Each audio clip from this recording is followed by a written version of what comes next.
Who are Iranians? What do they say? What do they think? What are they capable of? Why revolution? Who do you believe was behind it? The CIA, the Russians, the Marxists? I've heard all kinds of theories. I really believe that if the revolution had not happened, Iran should be by now South Korea of the Middle East. Not Instead, the we have North become Korea. the North Korea. The new Iran. What does that look like? There is a positive note to it. America might say, well, we want to leave them alone. They won't leave you alone. It has to be declawed. If not now, when? How many more generations have to be sacrificed? Your Highness Crown Prince of Iran, welcome to PragerU. It is a great honor to have you here. I'm very glad to be here today and talk to you and be on your program. Thank you for inviting me. Well, this is going to be a fascinating conversation, and I have many questions for you. But I actually want to start by doing something that I typically don't do at the beginning of an interview, and that is to thank you.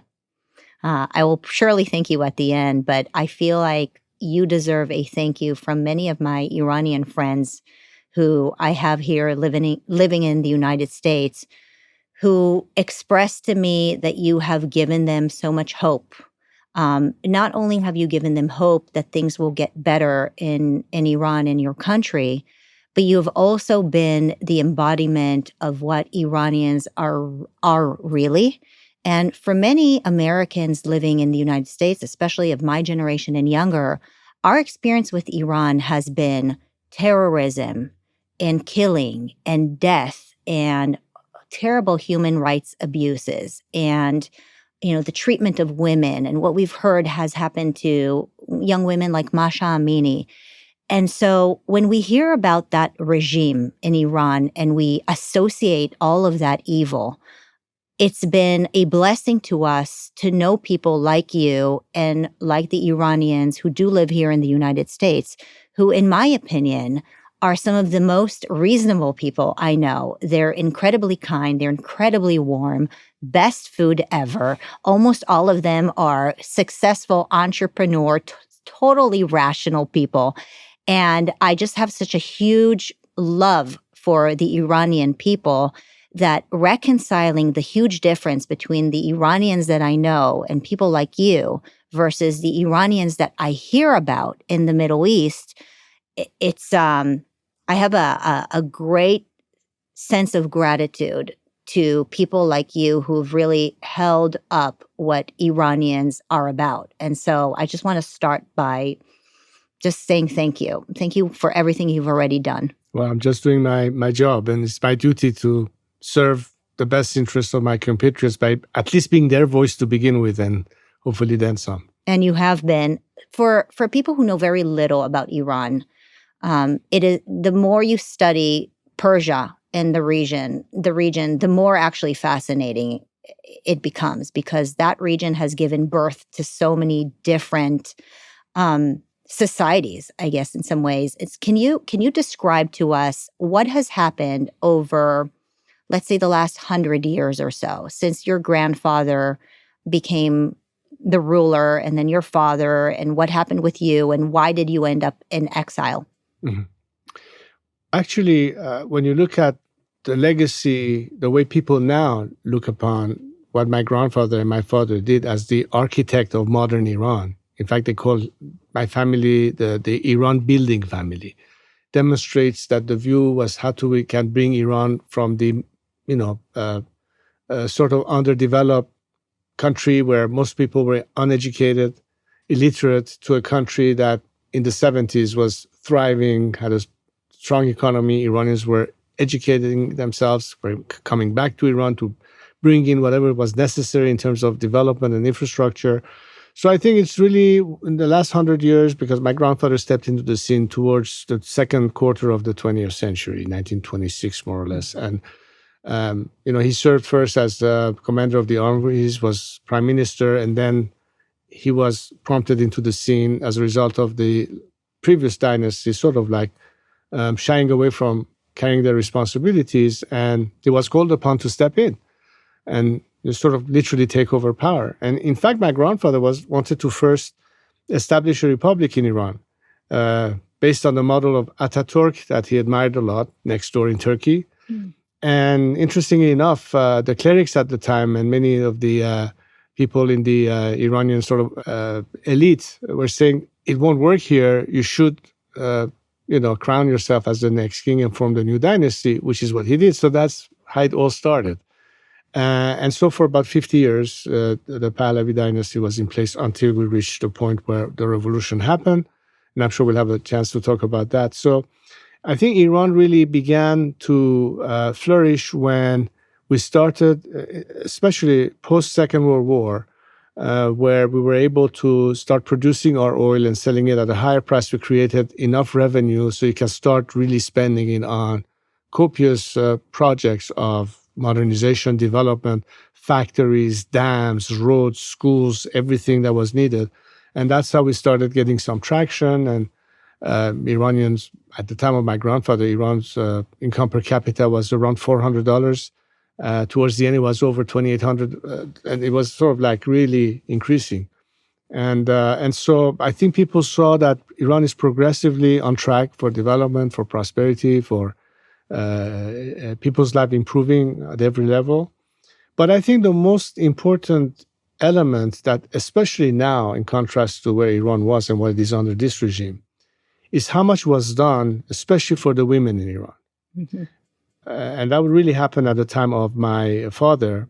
Of course, my grandfather was the first one to say that people should be free to wear the veil or not, the hijab issue. And of course, he led by example by having his own daughters go out in public without wearing any, veil. And that was one way to liberate women from having to be castigated into, that. And the symbolism of it is so obvious because even when Mahsa happened a year ago, you see how much that is a symbol of where we were. And women were integrated in all form or shape into not just members of society, but actual participant in governance. Iranian women achieved suffrage 4 years before the women in Switzerland did. Wow. There were family laws to protect families and women's rights. They were given opportunities to become ministers, judges, even serve in the armed forces. It was a completely different situation as opposed to what this regime has done and turned them into second-class citizens. So I think that's a little bit of modern history of where Iran started to go. And I really believe that if the revolution had not happened, Iran should be by now, if not the second Japan of the Middle East, but at least the South Korea of the Middle East. Not Instead, the we have North become Korea. the North Korea. So it's not the people that have changed or our resources being depleted. It's just the nature of the regime. And in fact, I'd like to take the opportunity, since you talk about Iran and Iranians, we feel sometimes very frustrated whenever something happens, media or political leaders say, Iran did this, Iran did that. I will urge you to help us correct that by saying, this is not Iran and Iranians. This is the regime in Iran. So it's the Islamic regime, not the Iranian people. That's one way to distinguish the aspiration of Iranians from the doing of the regime. That perception by itself is important. At the beginning, especially when the hostages were taken in the American embassy in Tehran, and of course Khomeini had just hit the scene, I remember during that time leading to the revolution, I was still in Reese Air Force Base in Lubbock, Texas. And I can already see that sense of hostility against Iranians who had no fault whatsoever just to be Iranian. My own wife, who was studying in school in the Bay Area, was beaten up by some of her classmates just because she was an Iranian.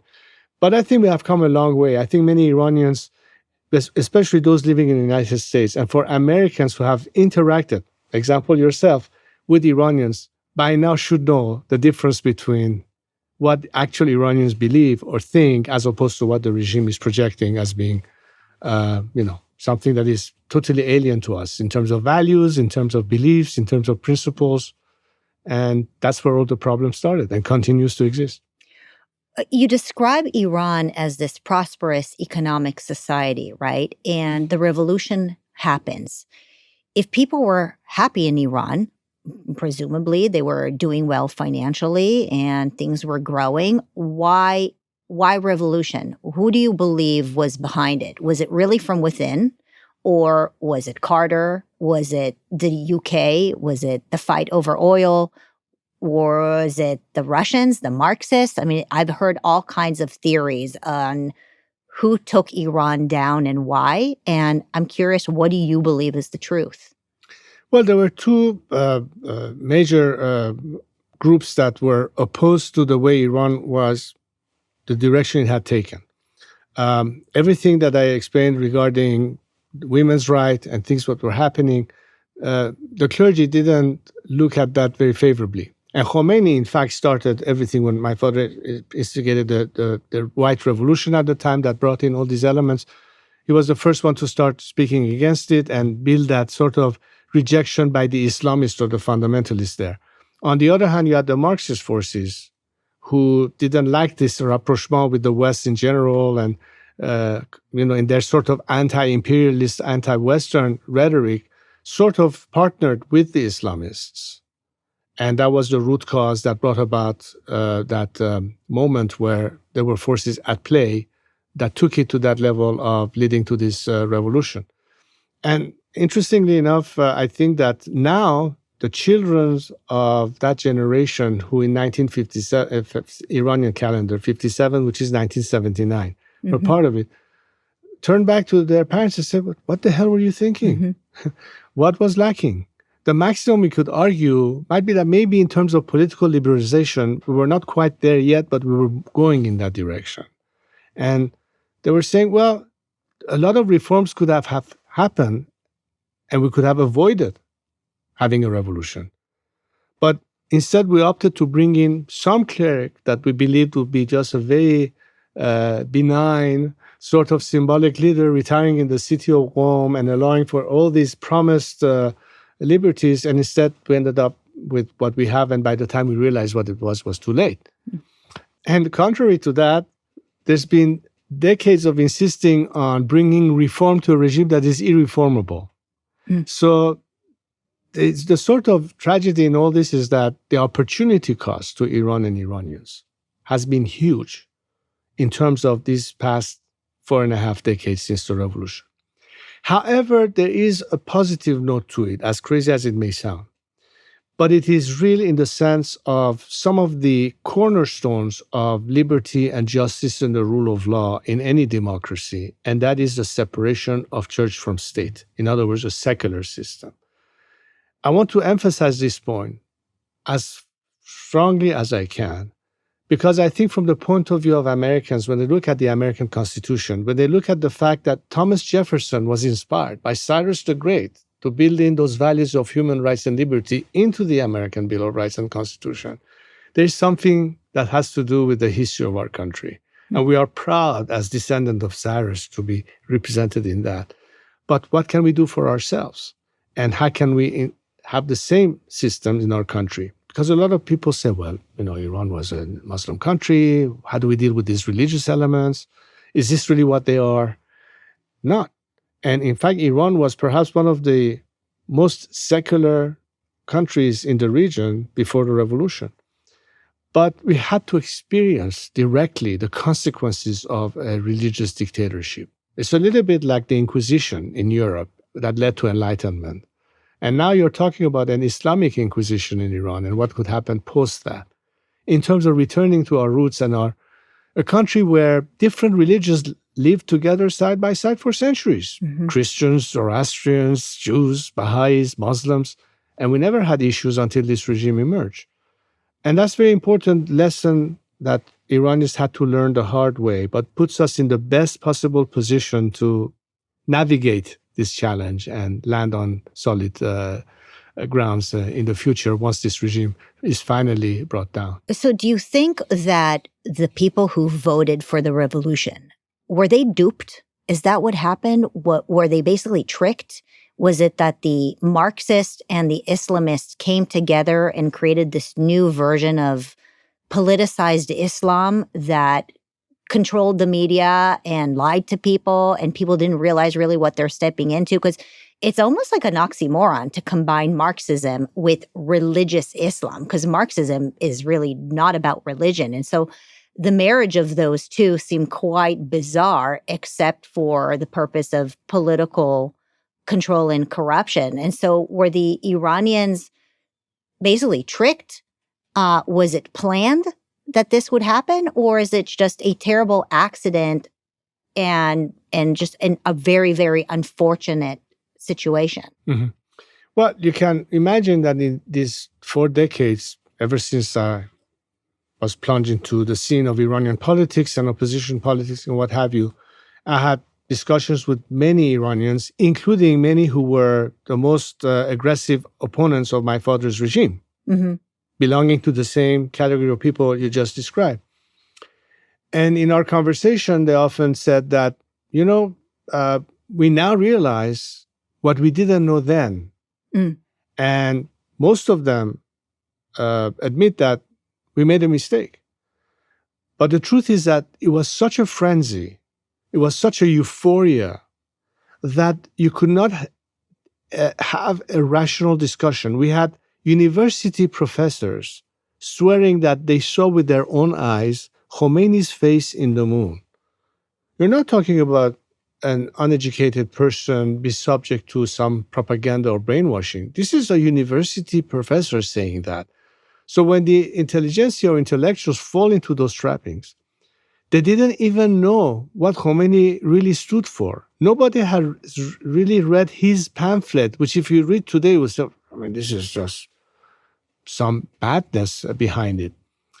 And the whole process, which was extremely opaque, obscure, Khomeini started by saying Islamic Republic, and that's it. And people were called to a referendum without even knowing what it's been proposed, voting in plain view with somebody with a Kalashnikov standing on a barrel, and you had to throw either a green or a red, in plain view. So what I'm trying to say is that as it was evolving, the momentum was such in that frenzy, and mostly instigated by these two groups, that what could have been possibly been done. Some people retrospectively say, well, maybe the regime was too slow to react to that demand. And I'm not saying there were legitimate demands for liberalization. And a lot of honest, genuine liberals at the time were not wrong. And my father actually wanted to do that. Why would you educate a nation knowing that tomorrow they will have more demands and more need for participation? But we should not forget that this was at the time of the Cold War. This is at the time that some of these groups were affiliated during the bidding of a foreign power. The Tudeh party was basically the instrument of intervention in Iran on behalf of Moscow. It was very clear. Maybe in today's generation, they don't quite relate to that era, but that's how things were at the time. Anyway, the point is that as soon as the regime took over, they started to immediately take on the intelligentsia. They closed universities. They threw professors in jail. What I'm saying is that there was a sudden realization that we cannot stay in this country. They were immediately persecuted if they were a religious minority. Baha'is, Jews had to escape. The first exodus of Iranians that came out of Iran and were lucky enough to be able to escape because of their political persuasions or because of their religious beliefs or because they were members of the previous regime. Anyway, there was a massive brain drain that started early on. And it started creating what today you see in terms of the Iranian diaspora and how affluent and capable they are in terms of creativity. Many of them run corporations, industries, medical centers. And that should be, again, a way for whether you're an American or a foreigner looking, okay, who are Iranians? What do they say? What do they think? What are they capable of? In contrast to what this regime is projecting, that's where you can see the contrast. That's what people in Iran today see as a contrast. The children that were on the streets of Iran protesting in latter years, in various moments, they were the ones who are no longer duped. They do their own due diligence. Yeah. They do their own research. So there's no more naivete that did exist in 1978, 79 at the time of the revolution. Do you think that any of the Iranians have any resentment towards the West? Are they blaming the CIA or, or the UK? I mean, is there any of that type of resentment there? Look, let me give you a tacit example of the expectation that exists in Iran in terms of how can the free world come to our help. During the Green Movement, uh, there were a lot of slogans. It was during the Obama administration. And you could see signs that people were holding in the English language to any camera covering it. Clearly, they were not practicing their linguistic skills. They were trying to send you a message. In fact, they were chanting Obama, Obama, Yaba Una, Yaba Ma, which means either with them or with us. Pick your side. And throughout the years, you saw that the messaging coming from Iran, at a time that there was no social media, which makes it more accessible to see what people actually think, was not covered by foreign media. So it was always in the mindset of dealing with the regime, falling into the trappings of, well, there are more moderate elements rather than the more hardcore. Maybe we can reason with them. Maybe we can have a strategy of behavior change and a policy of trying to cut a deal with them and what have you, while Iranians were getting repressed at home. And I think the biggest reproach that Iranians have towards countries like America or its allies in the Western world is that haven't you yet seen the difference between us and our values and our aspirations, which is the very same thing that you as Americans or French enjoy in terms of liberty and justice and human rights in your countries. And instead of helping us get rid of the regime that is taking all the rights from us, you insist on dealing with them over our head and throw us under the bus every time that we face this crisis. That, I think, is what frustrates many of my compatriots back home. It's just how else are we supposed to defend ourselves unarmed, unequipped, against an extremely repressive regime? Why is it that when you know this regime is repressing us at home and is conducting its proxy war abroad, not only you don't put more pressure on them, you reward them by releasing more money to them, which of course is not going to be spent on people in Iran and their economic situation. It's going to be spent on this whole proxy war. And that is adding insult to injury. That's really what I think most Iranians today look upon, why it is that we are being completely ignored and thrown under the bus. So interesting. Why is it that Iran is involved in proxy wars? Why are they doing this to the world? Okay, first thing you have to realize is that you're not talking about a conventional government that wants to take care of its citizenry. This was not the objective of Khomeini in the first place. Khomeini simply looked at Iran as a launching pad to export an ideology, to create a modern-day Shiite caliphate, to dominate the region and beyond. In order to do that, you have to be able to use every tool at your disposal in what way you can impose that in the region and beyond. And the proxy war is part of that strategy. And from the very beginning, in fact, the IRGC is mandated in carrying out the arms part of helping that exportation of this ideology around the globe. It's in their mission statement. And oddly enough, there's nowhere mentioned the word Iran in that organization. Don't say it's not an Iranian entity. It's called the Islamic Revolutionary Guard Corps in support of the regime. Why was it created? And I know the people who are involved in that creation, because they knew that they cannot trust the army. And therefore, they had to create a buffer between the army, and it started very early on, including when the Iran-Iraq war started. And it was supposed to be a guarantee of protecting the regime from a potential military coup against it by the military. So a second military that is loyal and reports directly to the current Islamic regime. And basically for protecting them by not trusting the military and creating that buffer. What happened, of course, next is that this organization became more and more a mafia-like organization, getting involved in every aspect of control and commerce and business in Iran. So that's why it is an entity that is actually powerful because it's in symbiosis with the regime. How big is it? How many people work for this IRGC? It's certainly, if not more than the military, or even if there are some military components, a lot of it is controlled by the IRGC. But it has become a point that they really have a lot of clout. And if you look at every time the regime has been intervening regionally, whether in Syria or even in Lebanon and other places, there's some kind of an IRGC entity involved in that aspect. So you may be funding Hamas or Hezbollah, but there is an element of the IRGC involved in all these characteristics, which brings me to the point of why it is that I think if there's no shift in policy in terms of how do we deal with this regime, how do we weaken this regime, whether it's its proxies or whether it's the regime itself, one of the issues on the table, which I think should be part of that policy, is the IRGC should be sanctioned and placed on a list of terrorist organizations.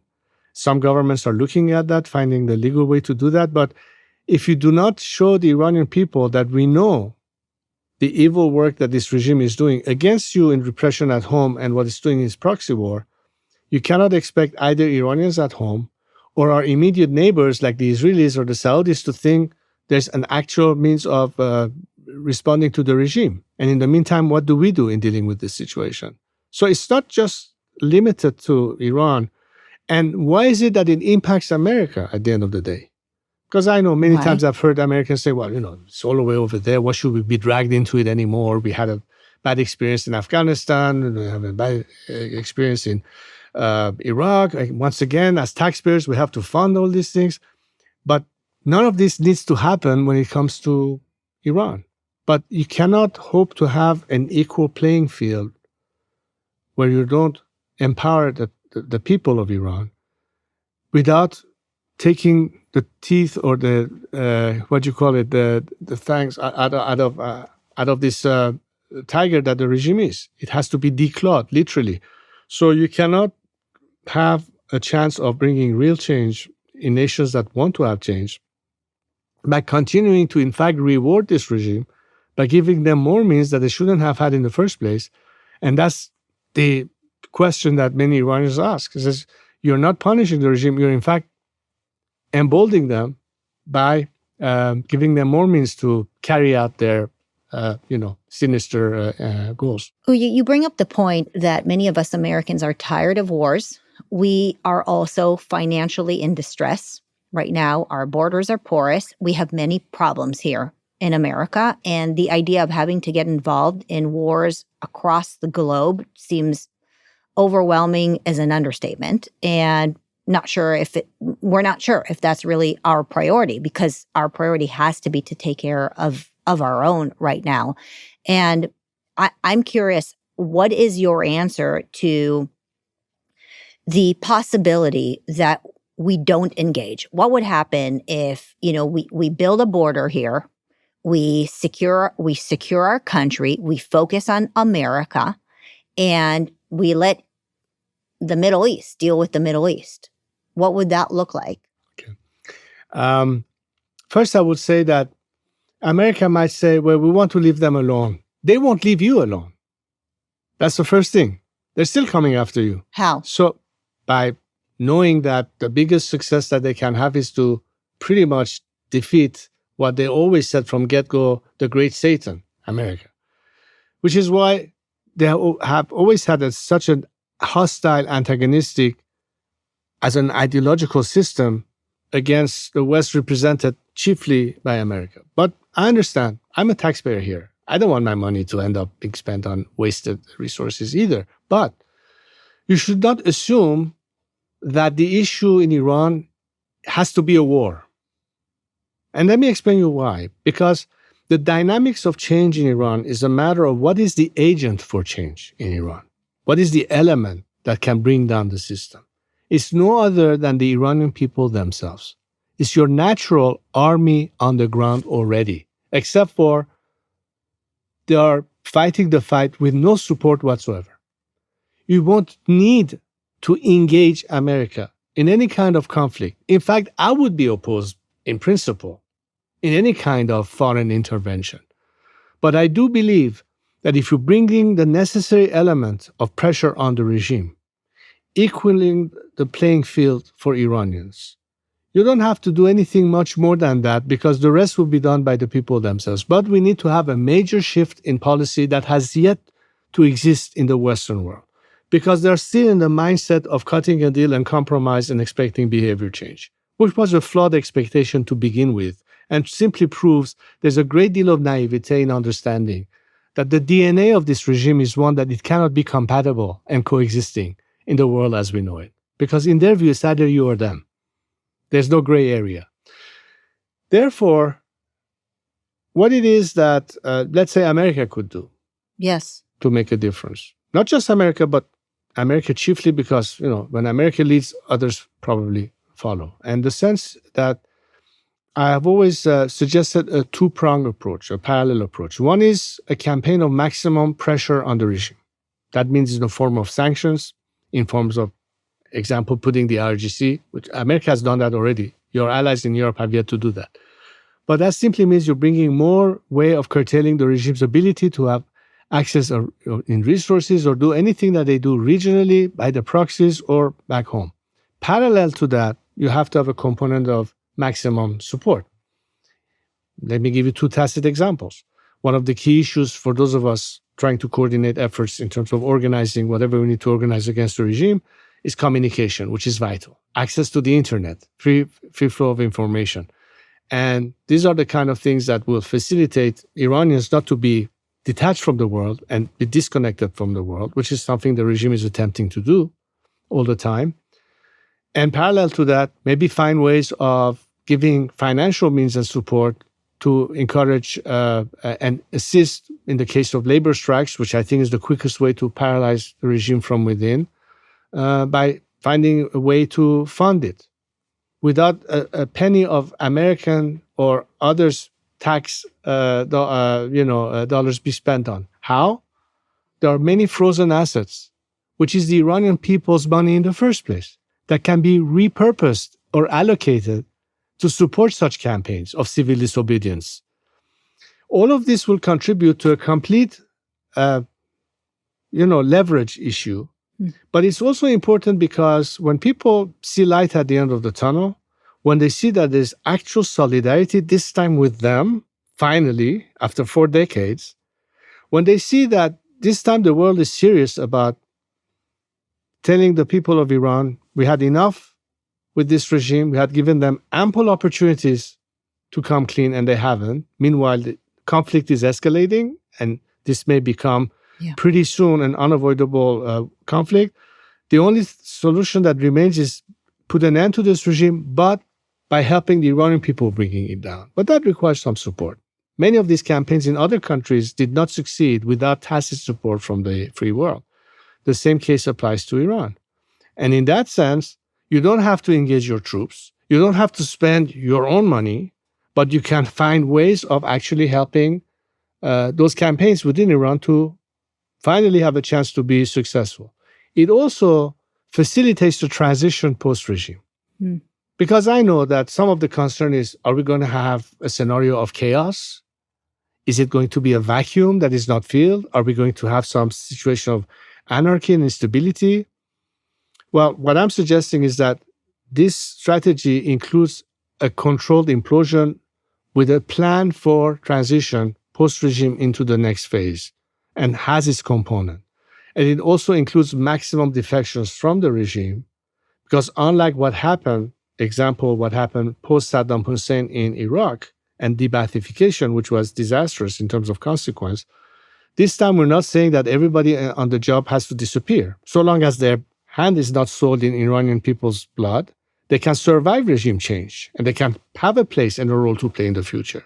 So you're talking about a national reconciliation based on amnesty and not revenge, not on retribution, while justice can still exist for people who have to seek that.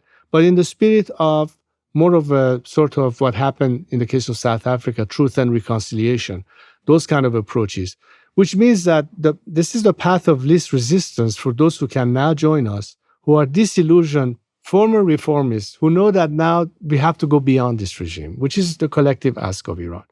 And in that sense, the world is lagging behind. Iranians today have come to the conclusion that as much as they try to reform this regime, it cannot happen.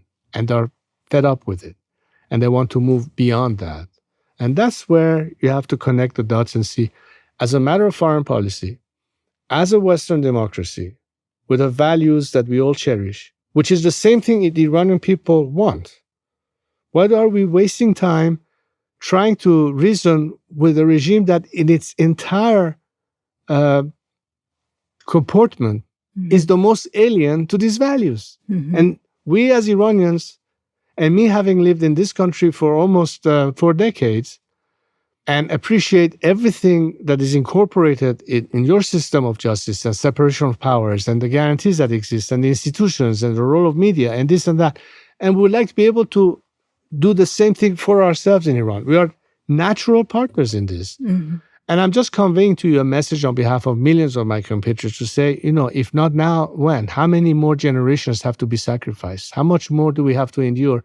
And Americans should not think that by not us doing something, we won't be engaged. You'll be dragged into it whether you liked it or not. It will still impact you economically because the regime continues to, for instance, by supporting the Houthis, certainly disrupting maritime traffic. Certainly it has an impact on oil prices and what have you. So it's not like America can all of a sudden go into some sort of a introverted mode that we are disconnecting from everything else and then we'll be fine.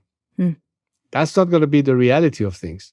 But if you want to minimize the cost for yourself in terms of your national security interests, in terms of your economic interests, I'll go beyond about what it is that you're missing. Imagine the potential that would be good for American entities and business if tomorrow Iran opens its door and says, we are open for business, come and invest and help us rebuild our country. And it's a win-win situation.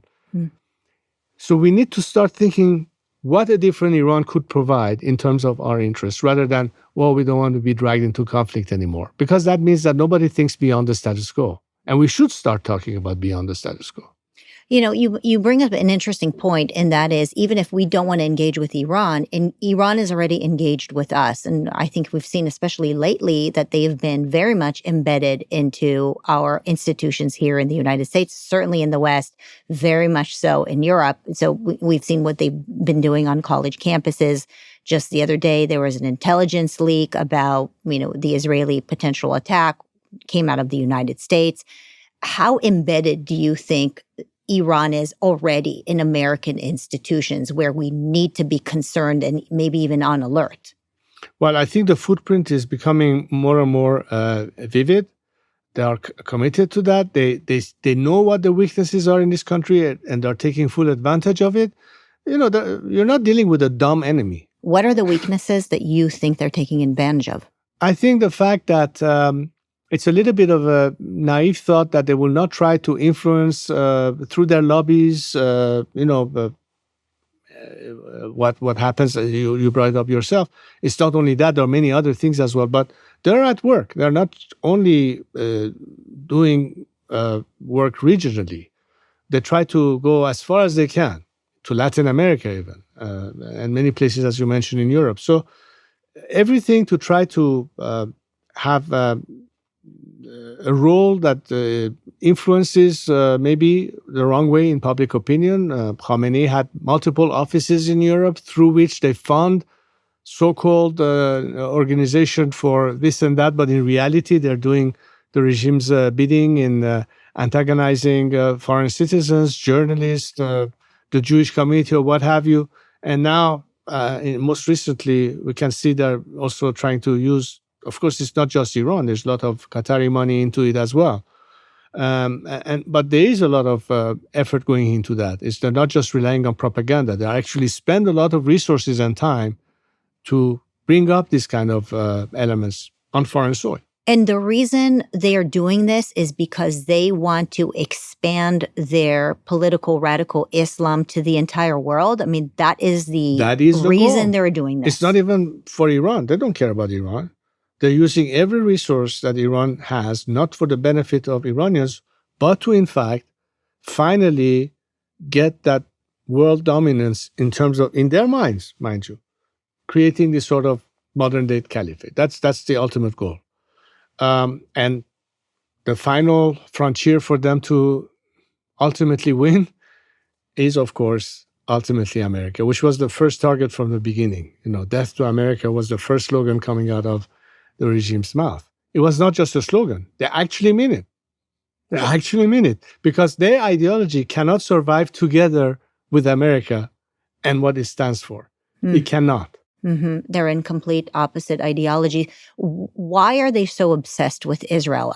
I have a hard time reconciling the hatred that we're seeing from the Islamic regime towards Israel. And I tried to study up on it. I mean, Cyrus of Persia was very good to the Jews and actually recognized that Israel is the Jewish homeland. He sent them back there.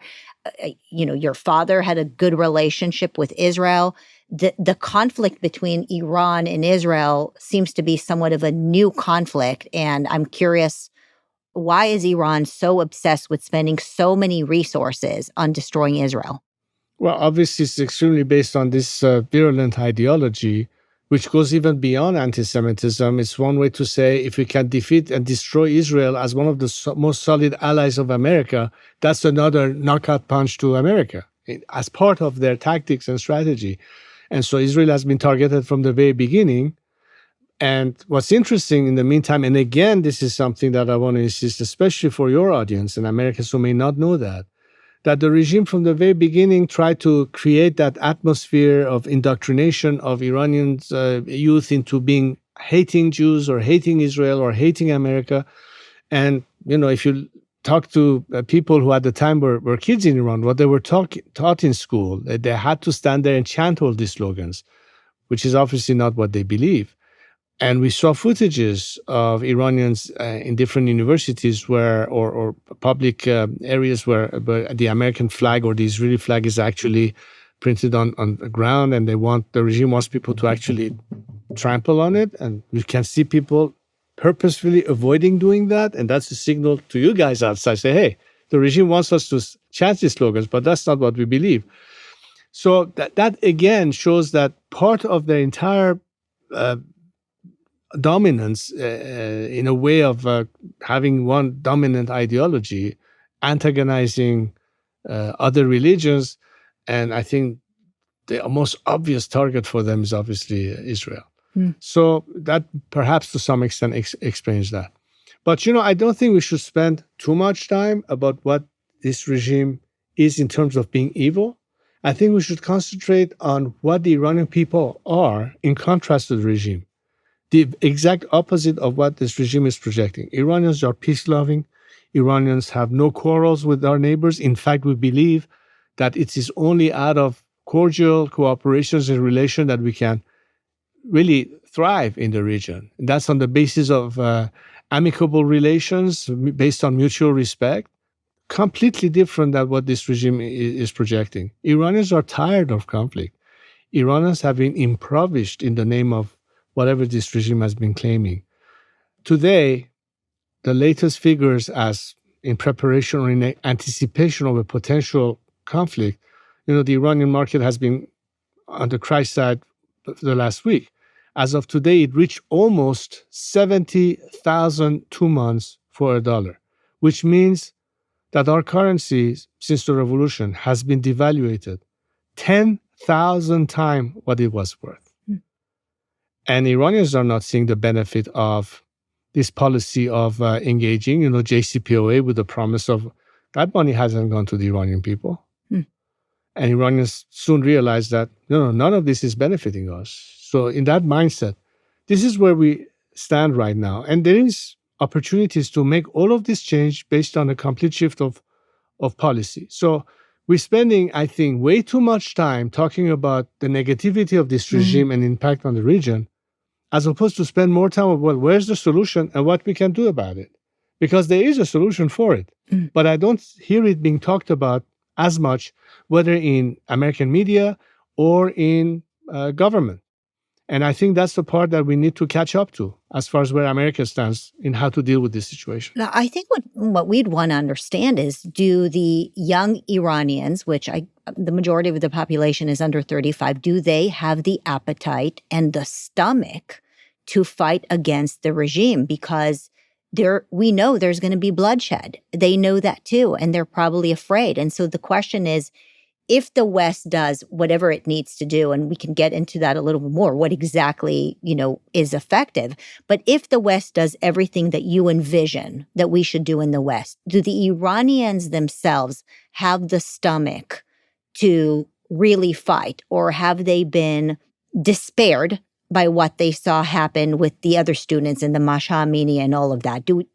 Are you hearing from them that they are willing to actually fight for the change. Well, Marissa, they have. The whole point is that they have, with no support whatsoever. And despite the fact that they've been thrown under the bus more than once, and still they're out there fighting. They're still out there doing the fight as I speak to you. And the thing is that, of course, they have the stomach for it. It's not a question of whether or not they want that to happen. But when you have such a brave citizenry that, despite all odds, are still fighting there, can you not respond to their call for help, for support? Because you know what the address is.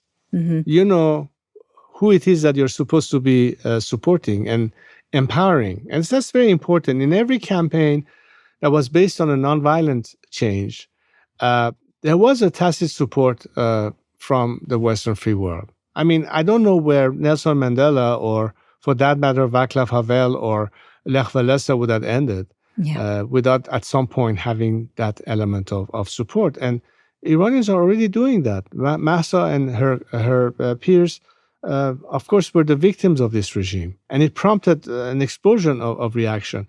One thing that I can tell you is that over the years, the separation of every time there was some kind of a campaign or movement have been reduced drastically and are much more frequent and repeated all the time. That's true. Which means, in fact, that not only they haven't lost hope, but they're resilient in continuing the fight. Yeah. So that is one factor that you should consider. We simply need to equal the playing field for them so they have an actual chance for succeeding. And that's where the West has failed us so far, in not coming to realization that the solution does not lie in trying to yet again cut a deal with a regime that you cannot trust at the end of the day. Mm-hmm. Do you As think, opposed to investing on people who think like you, want the same thing that you have for themselves, and are your natural allies. so do you think that when the West applied sanctions on Iran and then did a deal with Iran, and in return for that, they were pouring concrete into their nuclear reactors, and when we kind of let go a little bit and allowed them to gain more money, were they tricking us? Were they continuing to build nuclear facilities?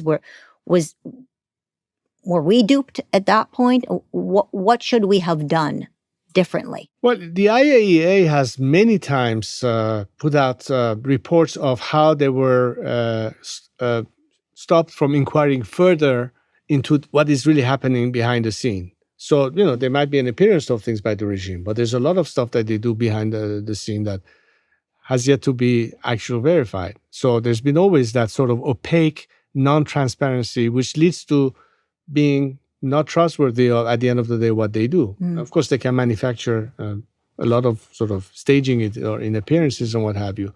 But again, it's recognizing the nature of the regime.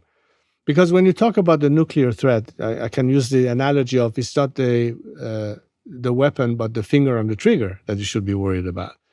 And in that sense, can this regime be trusted at all? Now, when you mentioned the issue of sanctions, again, I must say that a lot of people have been asking, are sanctions effective? Is it worth it? I would say if you are still in the mindset that your strategy for imposing sanctions is to force them back to the negotiation table to change their behavior, you're wasting your time. If you're saying, can sanctions hurt the people? I think the Iranian people know that regardless of whether there are sanctions or not, they don't benefit as a result. But they might as well tighten the belt with the hope that pressure will actually finally put an end to the regime. That's the price they're willing to pay.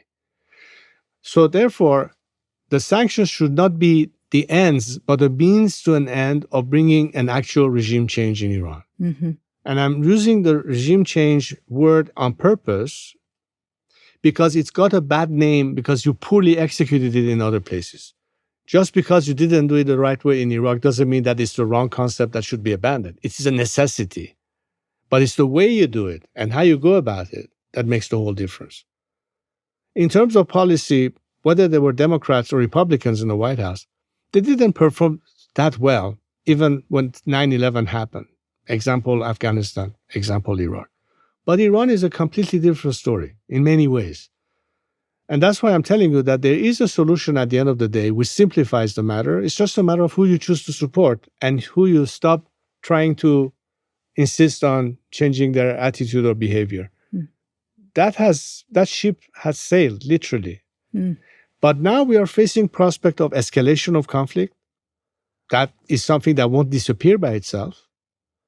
But at the end of the day, the escalation is as a result of the regime in Tehran, still. Whether Israel has to respond or the rest of the region has to respond or there's a tit for tat, it's not going to die away. It's not by saying, let's have a ceasefire. They won't stop. They may retreat. And in fact, tactically, the regime has retreated several times for two reasons. Number one, they understand strength. Every time you showed strength vis-a-vis them, they backed off. Not because they changed their idea, but because they reckon, okay, let's just pull back. They have a lot of patience. Yeah. In fact, if you look at the statistics of the number of executions in Iran from the time of the Obama administration and the Biden administration during the Trump administration, it was literally half the amount of people executed in Iran between these two administrations. What does that tell you? That if you're not tough vis-a-vis them, they don't feel any pressure. And of course, they will become even more virulent. They will become even more, again, I'm talking about the financial component of it. Right. Money that the regime should not have had if the oil sanctions were actually implemented, which they were not. So in excess of $150 billion, money in the hands and the pockets of a regime that used it not to feed hungry mouths in Iran, but in fact, support their proxies that may have in fact led to the October 7th attack against Israel. What is your reaction to now the Iranians training with the Saudis and doing drills together? Seems very alarming. I'm not sure if it's because of the Iranian initiative or the fact that as a means of frustration that no clear action emanates from the West, what are the Saudis supposed to do in the meantime? Try to de-escalate in some way. I don't think that Saudis actually think that they can come and see eye to eye with the regime, but they are responding to the immediate state of affairs. But I think, if anything, it's all tactical, but it doesn't change the nature of the challenge that we face. And I think still the problem is that this regime, especially now that its proxies have been amputated, it has now the only means and recourse to, instead of playing through the proxies, so they gain advantage without assuming direct responsibility, now they have to attack themselves directly, which explains perhaps why they actually decided to launch those missiles against Israel.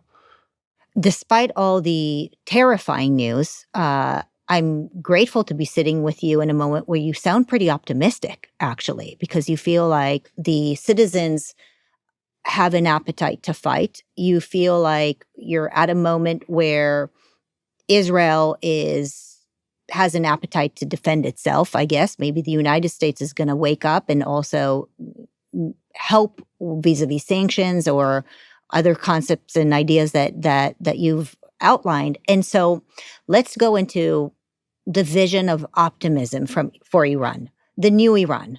What does that look like, and what role do you play in it? Well, recently, before I answer this question, I sent a message addressed to our neighbors in the region, which was very well received.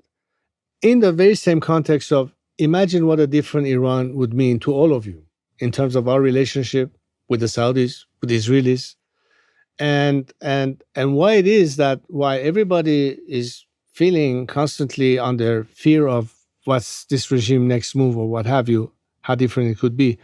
That is part of the whole dynamics for that change. What is a different Iran? A different Iran, a secular, democratic Iran, is going to be a country that proved before the revolution that it could have cordial relations with our neighbors, which we did.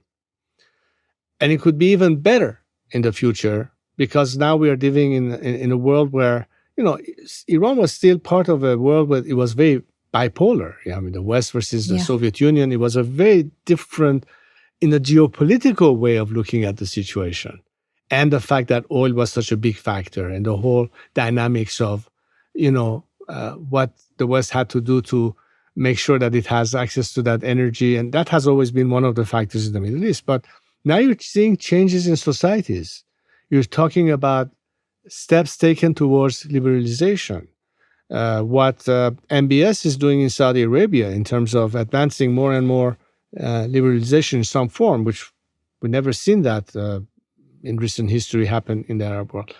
This means that today's youth in Iran or in Abu Dhabi or in Riyadh or in any of the other countries are more in that mindset. And I think a lot of it has been the impact of understanding that, of course, countries have their own cultures and their own thing, but at the end, the common ask is the same. And social media, I think, has played a great role in that, bringing people closer to one another. And I think in terms of that, Israelis know what the Iranian people feel about them, and likewise. And only in recent years, in recent months, have we seen a far more evident symbolic gestures vis-a-vis that. The kind of slogans that people chant in Iran, the kind of responses that we hear from the Israeli side. I myself, when I was in Israel about a year and a half ago, when I was talking to actual average Israeli citizens completely spontaneously, how much affection they had for Iran and Iranians, and dreaming of the day that we will have finally, beyond this regime, this liberation that will bring us as people together. And the same sentiments probably exist also in the Arab world next door to us. How did the Israelis receive you when you went there? Extremely warmly. And of course, what's interesting is that from a historical perspective, I think I was the highest ranking Iranian ever to visit Israel. Uh-huh. Ever since the temple was helped being rebuilt by Cyrus the Great, when the Jews in Babylon were freed, and he helped rebuild their temple. So it was very significant from a historical standpoint, but it was really a message of we value all these principles of freedom of religion. I made it a point to go to the prayer wall in Jerusalem. I made it a point to visit the Haifa temple of the Baha'is. I made it a point to go to the Vatican. I made it a point to go and visit a Zoroastrian temple in Houston. The point is, this is what Iran was like. Multi-ethnic, multi-religious, a true melting pot, long before America even existed. And it could be that again? And it could be that again and more, not just for our sake, but for the sake of our region itself. And this is the future that I see, that we can utilize our combined resources, not to buy arms to fire bullets and missiles at each other, but spending on education, on welfare, on, things that people need. Dealing with the crisis that we face, like the water crisis, for instance. I think one of the best experts in the field happen to be Israelis that have the technologies. I want to have Israel as partners to help us manage this and make use of their, knowledge, as opposed to be a regime that says they have to be wiped off from the face of the earth. I think most Iranians think like me, not like Khamenei. Yeah. That's for sure. Yeah. Who do you think should lead Iran into the future if the people actually win and get what they need and what they want and what they truly deserve? Is it someone like your grandfather who was really tough? Is it somebody like your father who is very much in the modern mindset? Is it a Cyrus type? What is it? Is it somebody who's from Iran? Is it somebody like you who's lived in the West for 40 years? What do you think the best leader for Iran should look like? Well, I don't know if it's a matter of describing what the next leader should look like, but what it is that our country needs to make sure that we can finally establish a system that is durable, sustainable, to the best interest of the nation. And in my view, I think that for a country or a region who, in terms of the mentality, have always been more individual-centric in terms of leadership, it is time that we become much more system-centric, where the role of the individual, albeit in terms of having high impact, becomes less and less a necessity, because now you're relying on structure and institutions that you need to strengthen. That's my approach of how I perceive how Iran could be strengthened. So you don't have to depend and hold your breath between one leader and the other. and how good of a job he may or not, or she may do or not. So in that mindset, I think that part of the next day is to demonstrate that we start moving towards not only addressing the immediate, governance of the country with a process where you can have, unlike what happened in 1979 at the revolution, where people were really shooting, bullets in the dark, not knowing exactly what it looks like, what is going to be the consequences of that change. I want to have a C-SPAN type debate, constitutional debate, where every citizen can monitor and understand exactly what is being proposed in terms of what final shape the regime in Iran should take, how the Constitution incorporates the Universal Declaration of Human Rights, in terms of making sure that we put a complete end to any form of discrimination, and it's based in the law and the law of the land. And also for people to have a chance to actually have a real choice between what is the final best model. So I think that as far as it relates to me and my role, I'm only focused on being able to be, because of the trust that they put in me and because of what I've been asked to intervene, to be able to lead this transition, to help with this process. So finally, Iranians say, you know what? Now we finally have decided in a completely free and fair system of elections, our future and its leadership. And I think that I'm much more interested to focus on citizens taking a responsibility for their choice rather than having to rely on somebody else to make all the necessary choices, if that makes any sense for you. I'm not saying that leadership is not necessary. I simply think that by strengthening the institution, you have much better chance of succeeding in actually installing a true secular democratic system that should go beyond the role of one individual. That's what I'm trying to work with people to understand, that as much as it's important to have leaders to step in, and I'm not shying away from that part, but I think it is important to understand the vision that I propose, that we would not have solved long-term the problem if you are looking for just a momentarily change, but we need to make that systemic.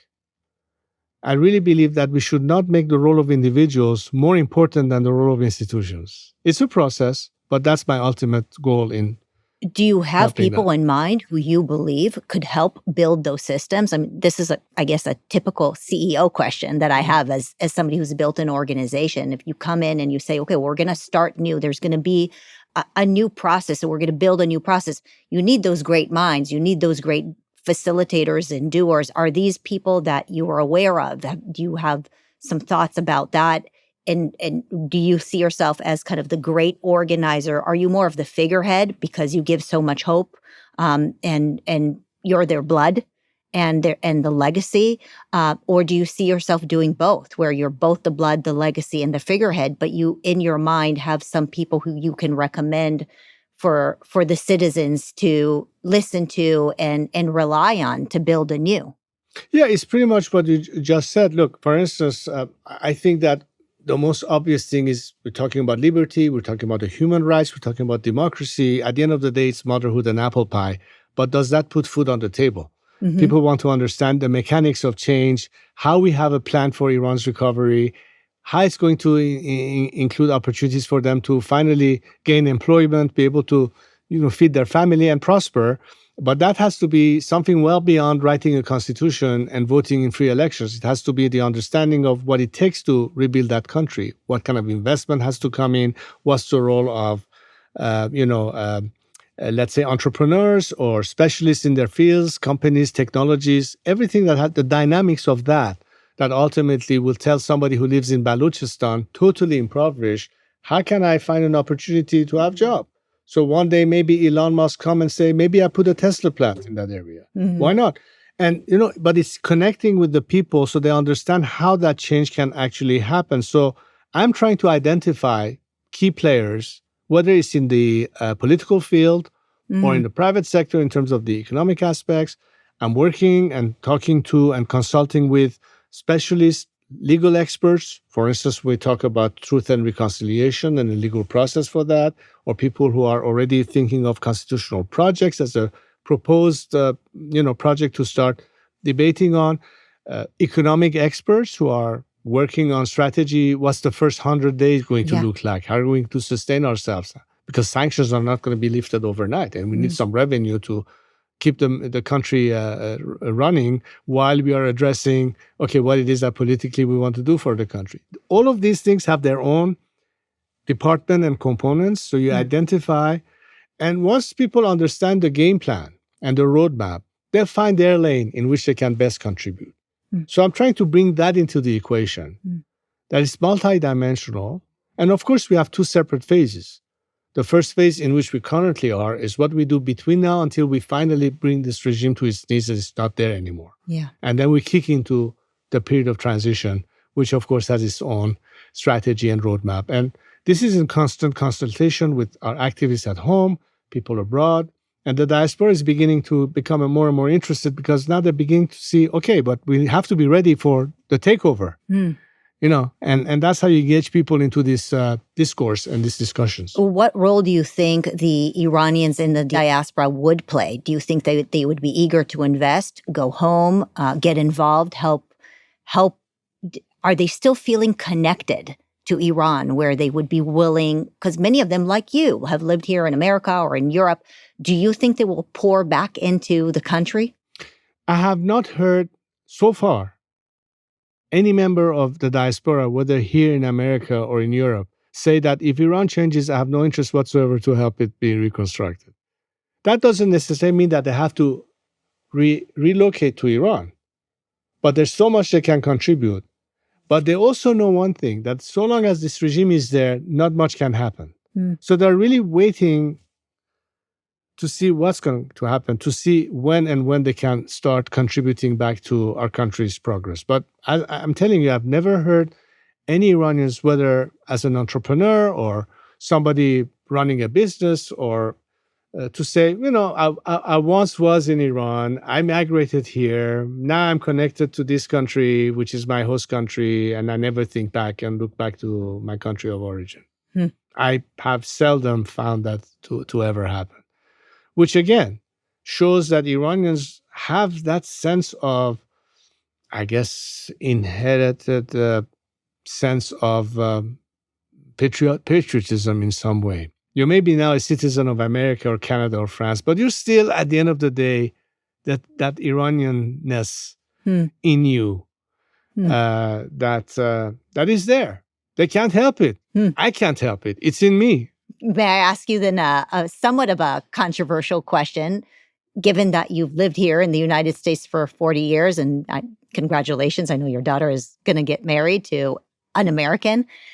Do you identify more as an American or more as a Persian Iranian? When I think of Iran, and I think that it's a country that we deserve better as a nation than what we have, I think it's three things that is important to them. First and foremost is freedom. Goes without saying.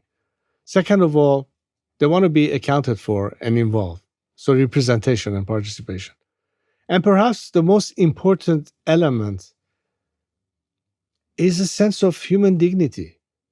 It doesn't matter if you're Persian or American. I think we think it's important. It's part of this. And Iranians feel that they have lost all that they were, and they are dying to prove to the contrary of the perception that we are not that. And how could you possibly turn your back on that? I haven't.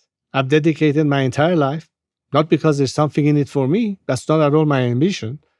But because I think, especially when I see the mahsas and the nikas, the way they're sacrificed, they deserve better. But I have acquired so much knowledge. I have tremendous amount of respect and admiration for the American people and what you have accomplished, albeit in 1/10 of Iranian's history in terms of duration. But what it is that is valuable in terms of understanding how you make citizens hold their leaders accountable. And you have the mechanics for it. You have a checks and balance system. You have the various institutions. And that's how you really build those institutions. This is a wealth of information that I, and not just me, more than 1 million Iranians who live in the United States have learned living in this country or other free democratic country. That's a wealth of information and knowledge and know-how that you can bring back to have that impact on the minds of Iranians who have always dreamed of the same liberties but never experienced it. We have. And that's the best antidote to that poisonous ideological brainwashing that the regime tried to do and has, of course, failed. Because people don't believe anymore all the lies that they were told at the very beginning. So it's very clear to them. So it's no longer a matter of hoping for it. I go beyond hope. I tell my fellow Iranians, you know what? I want you to move the needle from hope to belief. That's not a matter of hoping for a better future, but starting to believe that, hell, we can actually do it. We have the means, we have the resources, we have the talent, we have the know-how, we have what it takes, the ingredients for change, but we need to have an opportunity to do it. And I think once we're there, then for the first time we say, you know what? I take responsibility for it as an Iranian citizen. I'm not going to blame it on the Americans or the Russians or anybody else, sort of a self-pity type mode that we have often seen. We stand up there, we own it, as you say it here, because we know that finally it's our free will and choice in complete element of, how people know that this time their vote counts and is accounted for. That's my vision of a future Iran. Well, Your Highness, you truly touched my heart. I will be praying for your people and for you and for the women. I think about the women in Iran that deserve better, the young daughters and the moms, and the people in general. I love your people. I love your food. As I mentioned earlier, I love the kindness and the warmth, and I had a feeling that I'm going to end with a thank you, and so I opened with a thank you, and I'll end with a thank you. And God bless you, and God bless your people, and may we just see peace, because that's at the end of the day, I believe, what God wants. God wants all of his children to live in peace together, and so that we all prosper equally. And so bless you and thank you. As my mother coined this phrase, light will triumph over darkness. It's just a matter of time. Yeah. And Iran should be a beacon of light in the Middle East, as it deserves to be. For those who want to continue to understand what is happening in the region, because now we understand how it really does impact us even here at home, and we do know that there is Iranian propaganda on social media, what would you recommend for people like me who are really curious and want to stay tuned in to what's happening? Where can we get truth and information? There are many verified and trusted, outlets that we can recommend. I will certainly do my part in providing you with that information. If they want to also follow my activities, I can share my website, which is rezapahlavi.org. And in it is listed all of my various platforms, Instagram, X, and others. And, what I'm posting every day there. So, that would be a way for them to maybe find out a little bit more about. Yeah, well, I certainly will be following. If you're going to share some progress with us, I think will be very interesting. Of course, we will do that. Well, Crown Prince, Your Highness, it's been a great pleasure. Bless you, and thank you again for everything that you're doing for humanity. Thank you so much. I'm only doing my duty as a concerned patriot, but also not just for Iran, but I think something that could be a game changer for our world that doesn't want to see this sinister aspect of conflict and chaos and, living in threat of the next terrorist attack and what have you. But a world we can finally say, we can have really genuine peace for all concerned. Amen.